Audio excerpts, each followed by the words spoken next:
Hello friends, my name is Kajal और आप सभी का स्वागत है मेरे चैनल पर। और फ्रेंड्स, आज की इस वीडियो में हम डिस्कस करने वाले हैं यूपीडीएलएड फर्स्ट सेमेस्टर सब्जेक्ट मैथ। जी हाँ फ्रेंड्स, आप सभी को पता है कि हम बिल्कुल शुरुआत से राजन सीरीज हो गया, पवन सीरीज हो गया, ठीक है, उससे रिलेटेड क्वेश्चन करवा रहे हैं। देखिए फ्रेंड्स, आज के इस वीडियो में जो कि हमने पहले भी ये क्वेश्चन डिस्कस किया है और बहुत ही महत्वपूर्ण है, ठीक है। और देखिए फ्रेंड्स, आप सभी के जो सवाल है ये मतलब इन्फॉर्मेशन दिया जा रहा है कि क्या डीएलएड फर्स्ट सेमेस्टर और थर्ड सेमेस्टर का एग्ज़ाम प्रमोट कर दिया जाएगा और सेकंड सेमेस्टर और फोर्थ सेमेस्टर का एग्ज़ाम होगा। तो फ्रेंड्स, हम इससे रिलेटेड कल इन्फॉर्मेशन देंगे। फिलहाल जो आप अपना प्रिपरेशन है वो करते रहिए। चलिए शुरू करते हैं। को लाइक कर दीजिए और ज़्यादा से ज़्यादा अपने फ्रेंड्स मित्रों को शेयर कर दीजिए। तो देखिए फ्रेंड्स, सबसे पहला आपका प्रश्न यही है कि यदि एक वर्ग का क्षेत्रफल 225 वर्ग सेंटीमीटर है तो वर्ग की भुजा ज्ञात कीजिए। ठीक है, ऑप्शन है 15 सेंटीमीटर, ऑप्शन है 20 सेंटीमीटर, ऑप्शन है 10 सेंटीमीटर, ऑप्शन फोर्थ है 35 सेंटीमीटर। बहुत ही महत्वपूर्ण प्रश्न है, ठीक है, बताइए फ्रेंड्स।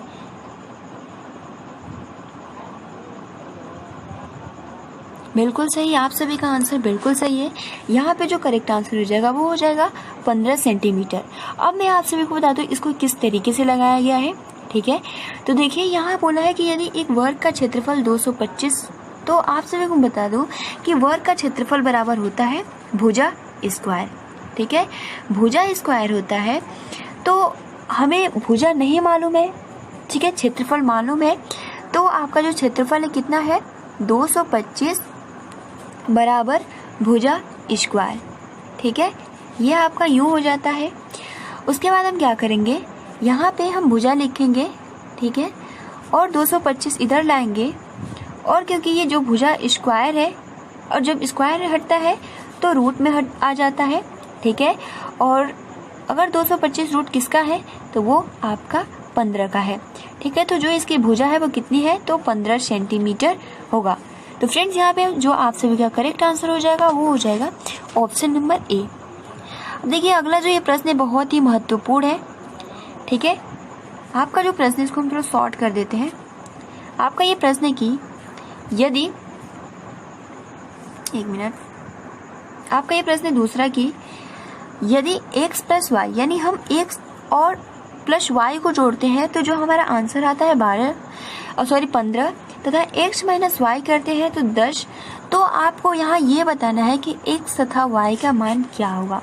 ऑप्शन ए x बराबर, यानी x का मान 12.5, ऑप्शन बी y का मान 2.5, ऑप्शन बी x का मान 12.4, ऑप्शन मतलब उसी में y का मान 2.2, ऑप्शन 3 x का मान 12.3 और y का मान 2.5 और फोर्थ x का मान 12.5 और y का मान 2.5। तो बताइए फ्रेंड्स, यहाँ पे करेक्ट आंसर क्या होगा। Option A, option B, option C, option D. और ये बहुत ही महत्वपूर्ण प्रश्न है। तो फ्रेंड्स, आप सभी का देखिए यहाँ पे जो आंसर होगा ये होगा ऑप्शन नंबर फर्स्ट, ठीक है। अब किस तरीके से इसको हम लगाए हैं, अगर आप 12.5 और 2.5 को ऐड करेंगे तो आपको 15 प्राप्त होगा और 12.5 2.5 को माइनस करेंगे तो आपको 10 प्राप्त होगा। तो इसको हम किस तरीके से सॉल्व करते हैं तो मैं आप सभी को बताऊं, ठीक है। मैंने इसमें इस पेज में लगा दिया है ताकि आप सभी को कोई प्रॉब्लम ना आए। तो देखिए, इसमें हम क्या करते हैं, x प्लस वाई 15 समीकरण 1, x माइनस वाई समीकरण 2 10। अब हम अगर दोनों को आपस में जोड़ते हैं, ठीक है, अगर हम दोनों को आपस में जोड़ते हैं तो x प्लस वाई बराबर 15, x माइनस वाई बराबर 10, ठीक है, प्लस, और यहाँ हम प्लस लिखेंगे, प्लस यहाँ जो है आपका प्लस और y यहाँ माइनस है तो ये कट जाएगा, ठीक है।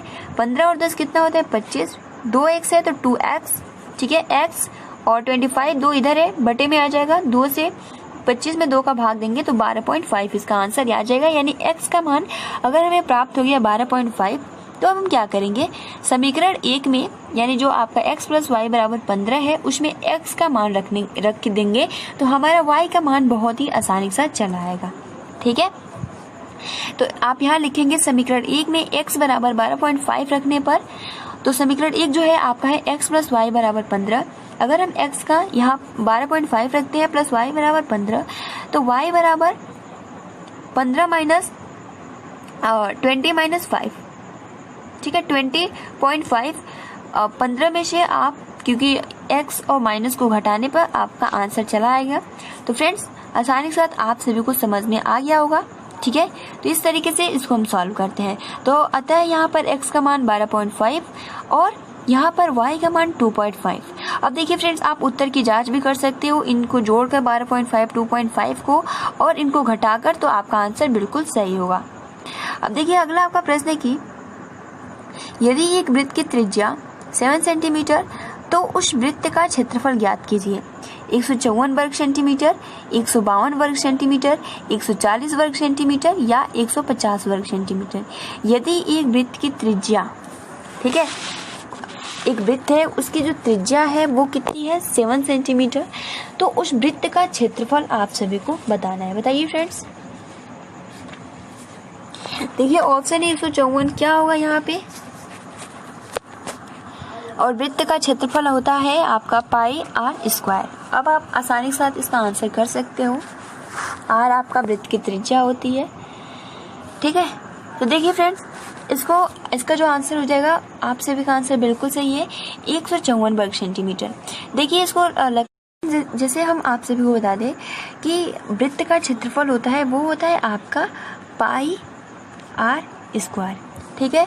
पाई का जो मान होता है वो होता है 22/7, ठीक है।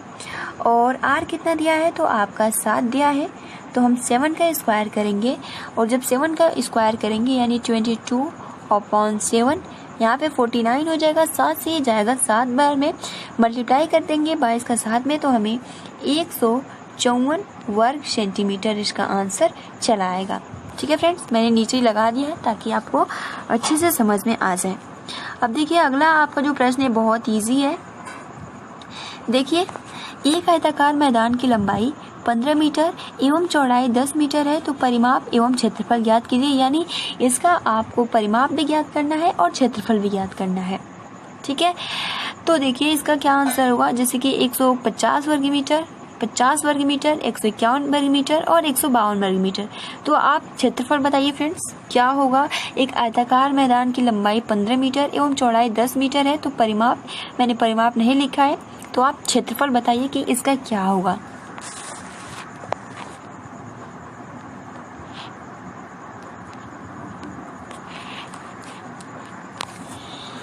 तो देखिए फ्रेंड्स, यहाँ पे मैं परिमाप का भी ऑप्शन रख देती हूँ, ठीक है। आपका जो यहाँ पे परिमाप, जैसे कि मान लीजिए आपका यहाँ पे 50 हो जाएगा, ठीक है, 50 सेंटीमीटर, और यहाँ पे आपका 51 सेंटीमीटर, और यहाँ पे आपका 52 सेंटीमीटर, और यहाँ पे आपका 40 सेंटीमीटर। तो अब आप बहुत ही आसानी से बता सकते हो। बताइए फ्रेंड्स इसमें करेक्ट आंसर क्या होगा। तो फ्रेंड्स बिल्कुल सही, यहाँ पे हो जाएगा 50 सेंटीमीटर, और जो इसका क्षेत्रफल हो जाएगा वो हो जाएगा 150 वर्ग मीटर। अब इसको किस तरीके से लगाएंगे इसके बारे में हम थोड़ा सा देख लेते हैं। तो एक आयताकार मैदान की जो लंबाई होती है, ठीक है, तो इसको लगाने से पहले देखिए एक आयताकार का जो परिमाप का जो सूत्र होता है वो होता है चारों भुजाओं का योग, ठीक है। चारों भुजाओं का योग यानी आपको यहाँ 15 दिया है, ठीक है, जो उसकी लंबाई है 15 और इसकी जो चौड़ाई है वो 10। तो आप सभी को पता है कि जो आपका आयताकार होता है इस तरीके से होता है, तो लंबाई जो है उसका कितना है, तो 15 है, ये भी 15 होगा और ये 10 होगा और ये 10 होगा। इन दोनों को ऐड कर देंगे तो आपको 30 प्राप्त हो जाएगा, और 30 में 20 को ऐड कर देंगे तो आपको 50 इसका परिमाप आ जाएगा। अब देखिए ये हमारा परिमाप निकल गया। अब इसका जो क्षेत्रफल का सूत्र होता है वो आयताकार मतलब आयत का क्षेत्रफल का सूत्र होता है वो होता है लंबाई गुणे चौड़ाई। तो सिंपल आपको 15 में 10 का मल्टीप्लाई कर देना है, तो यहाँ पे आपका 150 वर्ग मीटर बहुत ही आसानी से आंसर चला आएगा। देखिए फ्रेंड्स मैं समझा दे रही हूँ क्योंकि आप सभी को आ भी रहा होगा, लेकिन मैक्सिमम ऐसे स्टूडेंट्स होंगे कि कुछ डाउट्स रहते हैं, इसलिए मैं जितने भी क्वेश्चन है समझाते चल रही हूँ। देखिए अगला आपका प्रश्न है कि एक साइकिल रुपए 1800 में बेचने पर 10% की हानि हुई, साइकिल का क्रय मूल्य क्या होगा? ऑप्शन ए 1980 रुपए, ऑप्शन बी 2000 रुपए, ऑप्शन सी 1900 रुपए, ऑप्शन डी 201 रुपए। तो बताइए फ्रेंड्स, आपका डी ऑप्शन तो होगा ही नहीं, आप 3 ही ऑप्शन में से बताइए फ्रेंड्स।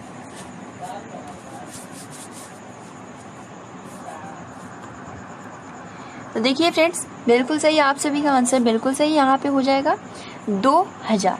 इसको कैसे लगाए हैं? तो फ्रेंड्स, जैसे कि मैं आप सभी को बता दूं कि एक साइकिल का रुपए, ठीक है, यानी एक साइकिल का रुपए 1800 बेचने पर यानी उसमें 10% की हानि हो गई। तो साइकिल का पहले क्रय मूल्य क्या था?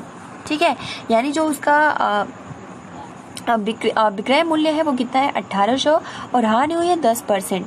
ठीक है, यानी अब हानि 10% हुई है तो 100 में से कितना, तो हम क्या करते हैं कि 100 में से 10 को घटा देते हैं। ठीक है, इस तरीके से अगर लाभ हुआ होता 10% तो हम उसमें जोड़ देते हैं, लेकिन यहाँ अगर उसकी हानि हुई है तो हम क्या करेंगे, इसको हम घटा देंगे।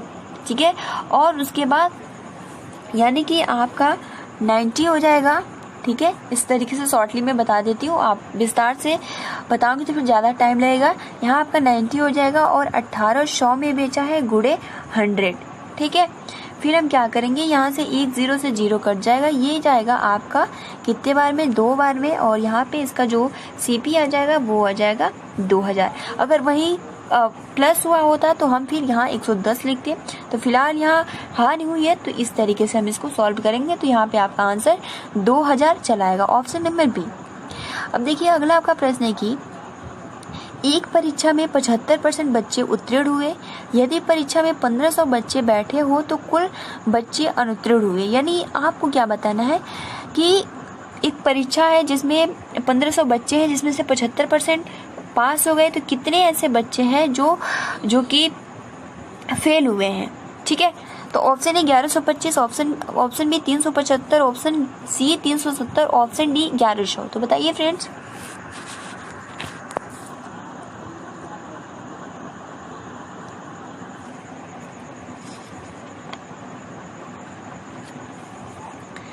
बिल्कुल सही है, आप सभी का आंसर बिल्कुल सही है। यहाँ पे हो जाएगा जो फेल हुए हैं उनकी जो संख्या है वो है 375।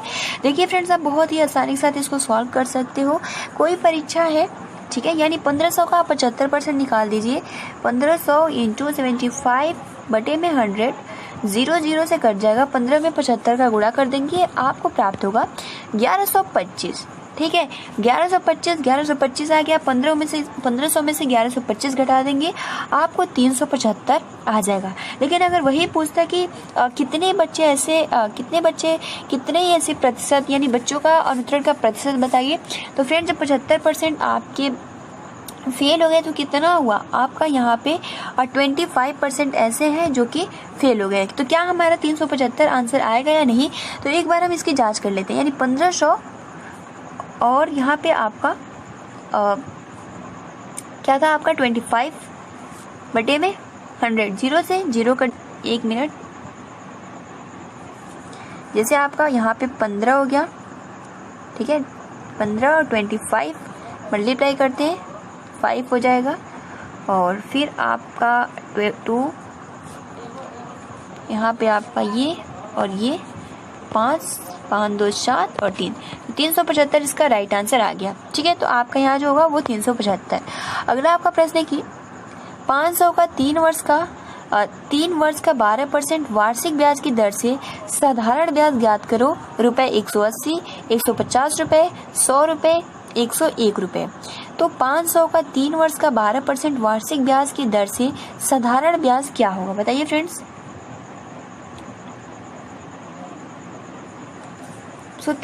सूत्र अगर आपको याद होगा तो आप आसानी से याद कर सकते हो कि साधारण ब्याज ज्ञात करने का सूत्र क्या होता है। चलिए फ्रेंड्स, मैं आप सभी को सूत्र भी बता देती हूँ। साधारण ब्याज का जो सूत्र होता है वो होता है आपका समय यानी टाइम गुणे आपका मूलधन गुणे दर और बटे में 100। अब आप आसानी के साथ इसको लगा सकते हो। आपका जो समय है वो 3 वर्ष का है। ठीक है, दर कितना है 12%, और जो मूलधन है वो 500 है, और नीचे आपका 100 रहेगा। बिल्कुल सही, आप सभी का आंसर बिल्कुल सही है, ₹180। देखिए आपका जो यहाँ पे समय है वो कितना दिया है, तो 3, मूलधन कितना है 500, दर कितना है तो 12। ठीक है, अब देखिए यहाँ हम 100 जीरो से जीरो कट जाएगा। अब आप सिंपल मल्टीप्लाई कर देंगे 3, 5 और 12 का, तो आप सभी का आंसर 180 आ जाएगा। ठीक है फ्रेंड्स, अब देखिए अगला आपका प्रश्न है कि ब्रैकेट में -5 ब्रैकेट क्लोज माइनस ब्रैकेट में -4 5 ब्रैकेट क्लोज डिवाइड ब्रैकेट में -15 प्लस ब्रैकेट में -3 bracket close into 5, option 23, option B -23, option B 24, option B 25। बताइए फ्रेंड्स क्या होगा।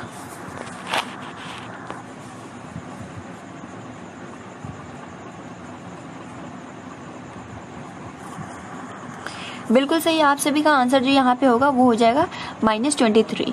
ठीक है, देखिए अगला आपका प्रश्न है कि 1 divide by 8 divide 3 divide by 4 का मान होगा 1/6 माइनस 1/6 1/5 1 माइनस 1/5। बताइए फ्रेंड्स क्या होगा।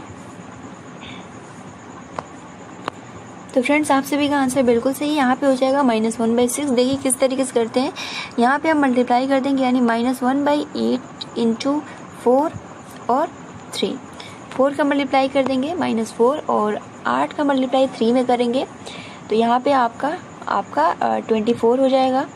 ठीक है, फिर हम 4 से इसको हम कट करेंगे, 4 एकम 4, यहाँ पे माइनस है और यहाँ से ये जाएगा 6 बार में, तो इस तरीके से आपका -1/6 आंसर आएगा।